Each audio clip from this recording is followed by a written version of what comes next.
everyone, welcome to the South Coast Reptiles YouTube channel. In today's episode we're going to be going over a leopard gecko care guide for 2024. So to start us off with a little bit of information about the leopard gecko. These animals are from the Middle East region, so you're talking about Afghanistan, Pakistan, some places in India, but around that kind of area of the world, just all around the Middle East kind of region. And they are from more of an arid obviously they're from more of an arid climate in those areas. But a bit more information. Obviously, a leopard gecko, they are quite a small lizard, like you see here. They're not massive lizards. They grow to be about between 6 inches and 11 inches long.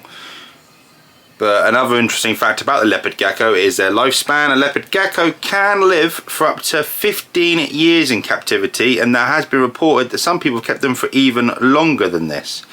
So obviously leopard geckos, they are quite a long-term commitment. This isn't a hamster or gerbil or something. You know, if you get this animal, if you're going to keep this animal for the whole of its life, you are talking about a 15-year long commitment, which is quite a long commitment for an animal. This animal lives as long as a dog, even longer than a dog in some cases. So quite a long commitment.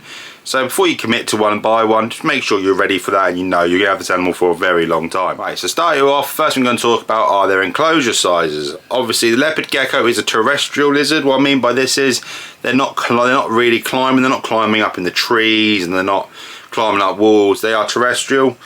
They stay on the ground level most of the time. So you're talking about you want a horizontal enclosure rather than a vertical one. What we use are the Vivsotic vivariums.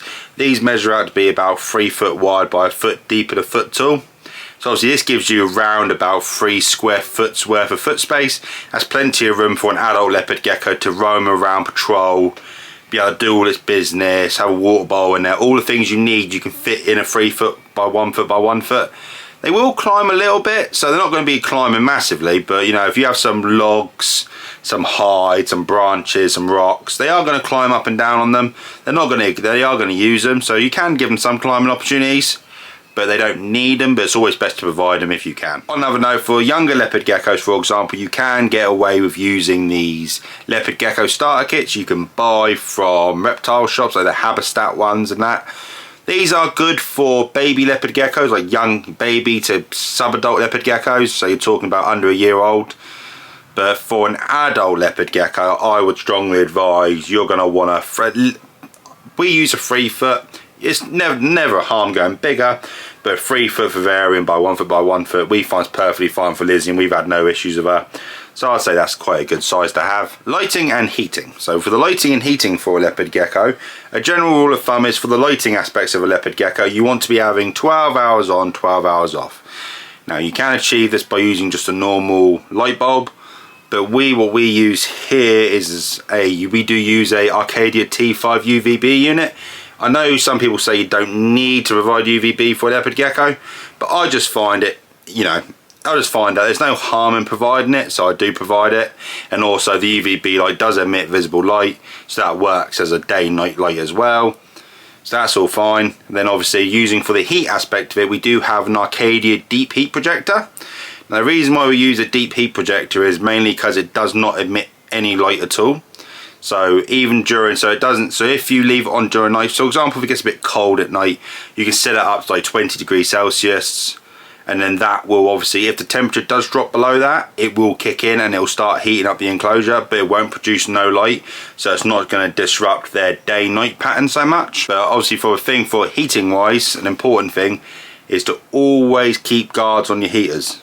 The reason you use a guard for a heater is you do not want your leopard gecko, or any reptile pet for that matter, having access to your heater.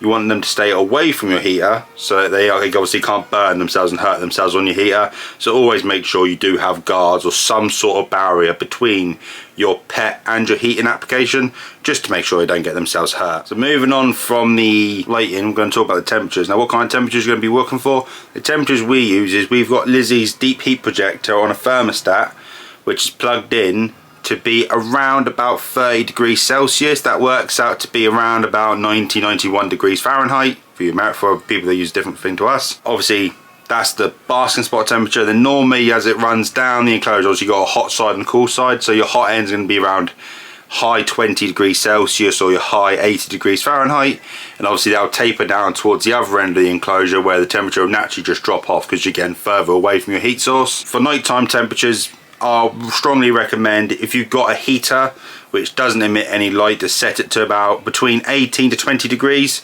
That way, if your temperature does drop below them levels, you know, your heater's going to kick in and your leopard gecko ain't going to freeze because you've had a cold snap and some snow all of a sudden. So humidity. What kind of humidity are you going to be talking about? Obviously, being from a kind of arid region, they do like it quite humid. So now, humidity wise, what we're talking about is about 20 to 40% humidity.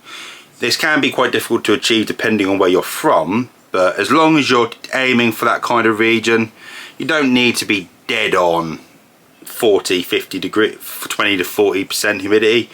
But as long as you're aiming for that ballpark figure, you know, as long as you're not keeping your leopard gecko at 80 to 100% humidity constantly, they will be perfectly fine. I think Lizzie's hovers around between 40 to 50% humidity, and she's perfectly fine, never had any issues, no respiratory diseases or nothing. Obviously, when you mist the enclosure, you are going to bump that humidity up. So after a misting, it's perfectly fine for the humidity to rise up to about 80, sometimes even higher than 80% humidity.